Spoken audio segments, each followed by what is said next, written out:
Speaker, আমি বক্তব্য দেওয়ার জন্য অনেক কিছু রেডি করে নিয়ে এসেছিলাম। আমরা আইনমন্ত্রী বলেছেন রুশু করার জন্য, তারপরে হচ্ছে হবস করার জন্য, মদিনা সনদ পড়ার জন্য পড়েছিলাম। কিন্তু আন্দালিব রহমান পার্থ সাহেব যে বক্তব্য দিয়েছেন, আমরা ক্লাস 8-9-এ যে ডিবেট করতাম সেটি রিভার্টাল দিলে 20 মিনিট সময় লাগবে মাননীয় স্পিকার। স্যালুট জানাই আপনাকে প্রিয় ভাই। সাধারণ জনগণ একবেলা না খেয়ে থাকলে রাষ্ট্রের কাছে খাবার দাবি করে না। সাধারণ জনগণ রাষ্ট্রের কাছে শুধু ন্যায় এবং অন্যায়ের সংস্কার দেখতে চায়। গ্রাম্য ভাষায় একটা কথা আছে না, মানলে তাল গাছ, না মানলে বাল গাছ। কথার জবাব কথা দিয়েই দিতে হবে। ইট ছুড়লে পাটকেল মারতেই হবে। সহ্য করার দিন শেষ, আর কত? 10 জনের প্রয়োজন নাই। যে 10 জন অন্যায়ের পক্ষে কথা বলে, এরকম 10 জনের প্রয়োজন নাই। ন্যায়ের পক্ষে একজনই 10 জনের সমান। আপনাকে স্যালুট জানাই। আবারও ভিডিওটা দেখে যান, ফাইনালি কমেন্ট করে যাবেন। সংবিধান যারা ছুঁড়ে ফেলতে চায় তাদেরকে স্বাধীনতা বিরোধীর সাথে উনি অ্যালাইন করলেন, ট্যাগ করলেন মাননীয় স্পিকার। এবং তখন ট্রেজারি বেঞ্চের সম্মানিত মাননীয় মন্ত্রী যারা ছিলেন তারা সেটাকে টেবিল চাপড়িয়ে সেটাকে সমর্থন দিলেন। মাননীয় স্পিকার, গণতন্ত্রের জন্য যিনি আপোষহীন লড়াই করে গিয়েছেন বেগম জিয়া, উনি বলেছিলেন যেদিন জনতার সরকার প্রতিষ্ঠিত হবে, যেদিন এই পার্লামেন্ট জনতার সরকারের কাছে যাবে, এদিন এই সংবিধানকে ছুঁড়ে ফেলা হবে। ট্রেজারি বেঞ্চের যে মন্ত্রীরা ছিলেন তারা দীর্ঘদিন, তাদের সারা জীবন তারা বেগম জিয়ার সাথে রাজনীতি করেছেন। এই সংবিধান ছুঁড়ে ফেলার সাথে স্বাধীনতা যুদ্ধাপরাধীর অ্যালাইন করার যেটার হাততালি তারা দিয়েছেন, সেটির মধ্য দিয়ে বেগম জিয়াকে তারা মূলত হচ্ছে অপমান করেছেন কিনা তারা সেটা ভেবে দেখবেন। মাননীয় স্পিকার, আমি বক্তব্য দেওয়ার জন্য অনেক কিছু রেডি করে নিয়ে এসেছিলাম। আমরা আইনমন্ত্রী বলেছেন রুশু করার জন্য, তারপরে হচ্ছে হবস করার জন্য, মদিনা সনদ পড়ার জন্য পড়েছিলাম। কিন্তু আন্দালিব রহমান পার্থ সাহেব যে বক্তব্য দিয়েছেন, আমরা ক্লাস 8-9-এ যে ডিবেট করতাম সেটি রিভার্টাল দিলে 20 মিনিট সময় লাগবে মাননীয় স্পিকার। আমি ওনার বক্তব্যের রিভার্টাল দিচ্ছি।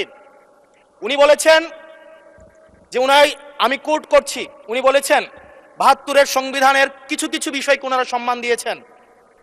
তার মানে কিছু কিছু বিষয়কে ওনারা সম্মান দেয় নাই। তার মানে এই অভ্যুত্থানের পরে এই সংবিধানের কিছু অংশ ওনারা মেনেছেন, কিছু অংশ ওনারা মানেন নাই। ওনারা কেবল ওই অংশটাই মেনেছেন যে অংশটা ওনাদের পক্ষে গিয়েছে, যে অংশটা ওনাদের বিপক্ষে গিয়েছে এই অংশটা ওনারা মানেন নাই। মাননীয় স্পিকার, এই ধরনের প্রকৃতি সম্পন্ন যারা আছে বাংলাদেশের পার্লামেন্ট যারা দেখছেন তারা সিদ্ধান্ত নেবেন। যারা কখনো কখনো কনফর্মিস্ট, যারা কখনো কখনো রিফর্মিস্ট, তারা মূলত হচ্ছে অপরচুনিস্ট। এখন আমি সংবিধানের কিছু কিছু ধারা মানব, কিছু কিছু ধারা মানব না। আমি কখনো কখনো সাংবিধানিক, কখনো কখনো আমি অসাংবিধানিক। মাননীয় স্পিকার, যখন ডক্ট্রিন অফ নেসেসিটির প্রশ্ন আসে, মাননীয় স্পিকার, এই এক্সিস্টিং সংবিধান অনুযায়ী যখন 7A এবং 7B বলবৎ থাকে, সেই জায়গা থেকে আইনজ্ঞরা, মাননীয় স্বরাষ্ট্রমন্ত্রী উনি থাকলে ভালো হতো। ডক্ট্রিন অফ নেসেসিটি মাননীয় স্পিকার 48-এর 3 অনুযায়ী রাষ্ট্রপতি সুপ্রিম কোর্টের মাধ্যমে একটা এই 106-এর অ্যাডভাইজরি একটা রুল আছে মাননীয় স্পিকার। এই অ্যাডভাইজরি রুলের মাধ্যমে সংবিধানের ফান্ডামেন্টাল কোনো বিষয় কম্প্রোমাইজ করা যায় না। মাননীয় স্পিকার, যদি আমি এই সংবিধান মানি তাহলে এই অন্তর্বর্তীকালীন সরকারের বৈধতা প্রশ্নবিদ্ধ হয়। মাননীয় স্পিকার, মাননীয় স্পিকার, যদি এই সংবিধানকে আমি ধারণ করতে চাই, মেনে চলতে চাই, সেদিন 64 বিধি অনুযায়ী অ্যাটর্নি জেনারেল নিয়োগ দেওয়া হয়েছিল 6 আগস্ট।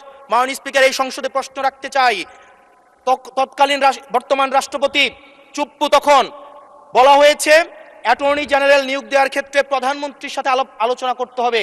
সেদিন কোন প্রধানমন্ত্রীর সাথে আলোচনা করা হয়েছিল সেটা আমাদেরকে অ্যাটর্নি জেনারেল জানাবেন।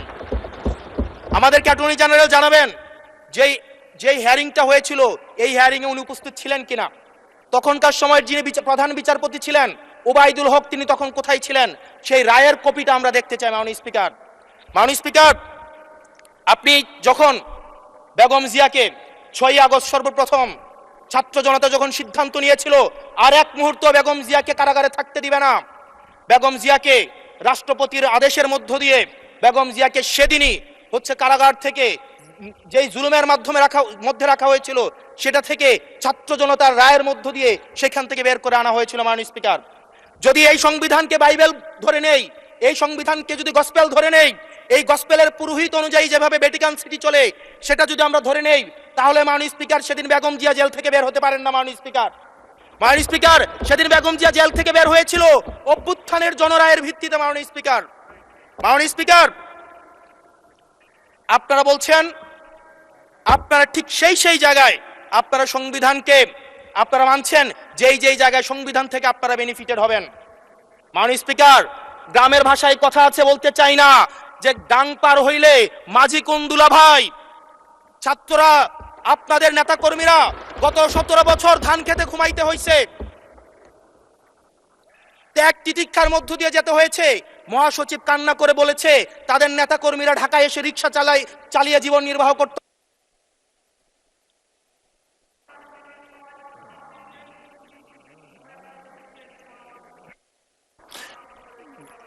এক মিনিট বলেন। মাননীয় স্পিকার, আজকে দেখেন, আজকে লক্ষ লক্ষ নেতা কর্মী তাদের রক্ত দিয়েছে। ফ্যাসিবাদ বিরোধী প্রত্যেকটি রাজনৈতিক দল, কোন রাজনৈতিক দলকে বিশেষভাবে আমি আলাদা করতে চাই না, ফ্যাসিবাদ বিরোধী প্রত্যেকটি রাজনৈতিক দলের রক্ত শ্রম ঘামের মধ্য দিয়ে এই হাসিনার পতন হয়েছে। এই হাসিনার পতনের পরে যখন জনরায়, মাননীয় স্পিকার, যখন জনরায় কখনো কেতাবের কাছে মাথা নত করে না।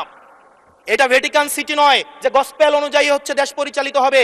68% জনগণ তারা সিদ্ধান্ত জানিয়ে দিয়েছে এই সংবিধানের যেই বেসিক স্ট্রাকচারাল জায়গায় কোন জায়গাগুলোতে রিফরমেশন আনতে হবে। মাননীয় স্পিকার, আন্দালিব রহমান পার্থ সাহেব বলেছেন যে অর্ডারে নাকি হচ্ছে সংবিধান সংস্কার পরিষদের গঠনটা নাই। উনি যদি একটু পরিশ্রম করতেন, জাস্ট একটা পাতা উল্টাইতেন, একটা পাতা পরেই বলা হয়েছে সংবিধান সংস্কার পরিষদ গঠন যদি